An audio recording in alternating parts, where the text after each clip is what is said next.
নমস্কার বন্ধুরা, আমি সুপ্রিয়া। আশা ভিলেজ কিচেনের পক্ষ থেকে সকলকে জানাই স্বাগত। চলে এসেছি আজ আবারও একটি নতুন রেসিপি নিয়ে আপনাদের সাথে শেয়ার করতে।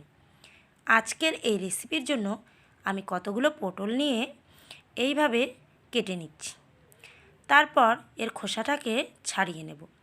খোসাটা কিন্তু আমি একবারে ছাড়িয়ে নেব না, কিছুটা রেখে কিছুটা এইভাবে ছাড়িয়ে নেব। এইভাবে সমস্ত পটলগুলো কেটে নিয়ে আমি পটলের দুপাশে হালকা করে একটু কেটে নেব, যাতে এর ভিতরে খুব সুন্দর করেই তেল মশলা সমস্ত কিছু ঢুকে যায়।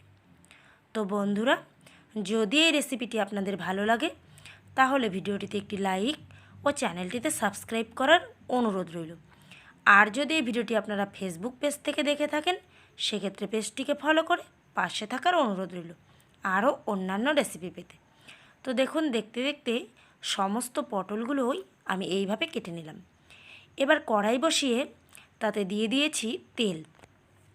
তেলটা গরম হয়ে আসার পরেই এর মধ্যে সমস্ত পটলগুলো দিয়ে দিলাম। তারপর এর মধ্যে সামান্য একটু লবণ আর হলুদ দিয়ে এগুলোকে হালকা করে ভেজে নেব। খুব বেশি ভাজার প্রয়োজন নেই এই রেসিপিতে, 70% মতো ভেজে নিলেই চলবে। তো দেখুন, কিছু সময়ের মধ্যেই এগুলো আমার ভাজা হয়ে গেল। এবার এগুলোকে একটা একটা করে আমি তেল থেকে তুলে নিচ্ছি। আর এদিকে একটা মশলার ঘোল তৈরি করে নেব। এর জন্য একটা বাটিতে আমি নিয়ে নিচ্ছি 1 চামচ শুকনো লঙ্কার গুঁড়ো, 1/2 চামচ ধনে গুঁড়ো, 1/2 চামচ হলুদ, 1/2 চামচ গোলমরিচ গুঁড়ো। তারপর এর মধ্যে দিয়ে দিচ্ছি সামান্য একটু জল। জল দিয়ে একটা চামচ দিয়ে খুব সুন্দর করে সমস্তটা মিশিয়ে নেব, যাতে ভিতরে কোনো দলা দলা অংশ থেকে না যায়। এরপর আমি ওই পটল ভাজা তেলের মধ্যেই ফোড়ন হিসাবে দিয়ে দিচ্ছি সামান্য একটু কালো জিরে, এলাচ, লবঙ্গ, দারচিনি আর একটা শুকনো লঙ্কা।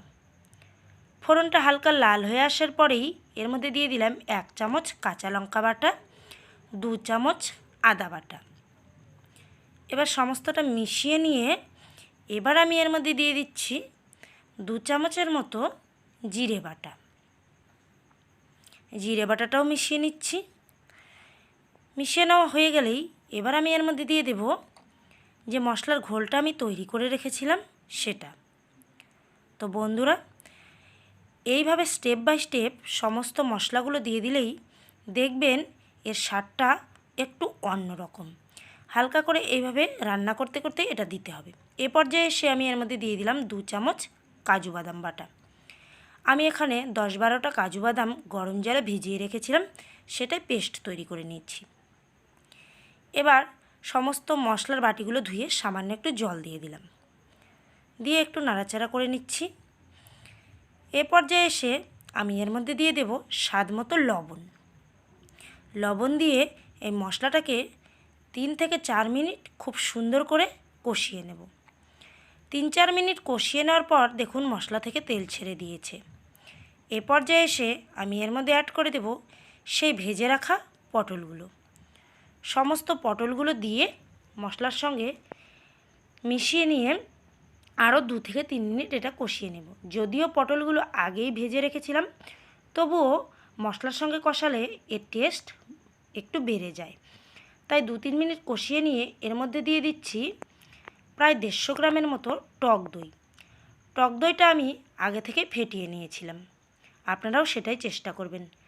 না ফেটিয়ে দিলে দেখবেন ছানা কেটে গেছে, সেক্ষেত্রে খেতে ভালো লাগবে না। তাই ফেটিয়ে নিয়ে এখানে দিয়ে আমি গ্যাসের ফ্লেমটা একেবারে লো করে দিয়ে 8 থেকে 10 মিনিটের মতো একটা ঢাকনা দিয়ে ঢেকে দিয়েছি। 8-10 মিনিট ঢাকনা দিয়ে রাখার পরে ঢাকনা তুলে নিয়েছি। এই পর্যায়ে দেখুন মশলা থেকে কিন্তু তেল ছেড়ে দিয়েছে। এবার এর মধ্যে আমি দিয়ে দেব কিছুটা জল ঝোলের জন্য। একটু নাড়াচাড়া করে নিয়ে এখানে বেশ কিছুটা ঝোলের জন্য জল দিয়ে দিলাম। এবার এই ঝোলটাকে খুব সুন্দর করে ফুটিয়ে নেব। এই রেসিপিটা কিন্তু গরম ভাতের সাথে খেতে দুর্দান্ত লাগে। আর যে কোনো নিরামিষ দিনে যদি এই রেসিপিটা তৈরি করা যায় তাহলে একটু বেশি ভাত খেতে ইচ্ছে করবে দেখবেন। তো ঝোলটা ফুটিয়ে নেওয়ার পরেই আমি এর মধ্যে দিয়ে দিলাম 1/2 চামচের মতো গরম মশলার গুঁড়ো। গরম মশলার গুঁড়োটা দিয়ে মিশিয়ে নিচ্ছি। আরও কিছু সময় এটা ফুটিয়ে নিয়ে আমি ঠিক নামানোর আগে আগে এর মধ্যে দিয়ে দিলাম 1 চামচের মতো ঘি। যে কোনো নিরামিষ রান্নায় দেখবেন ঘি দিলে তার স্বাদটা কিন্তু অনেকটাই বেড়ে যায়। তো বন্ধুরা, ঘিটা দিয়ে এবার এটা আমি নামিয়ে নিয়ে পরিবেশন করে নেব।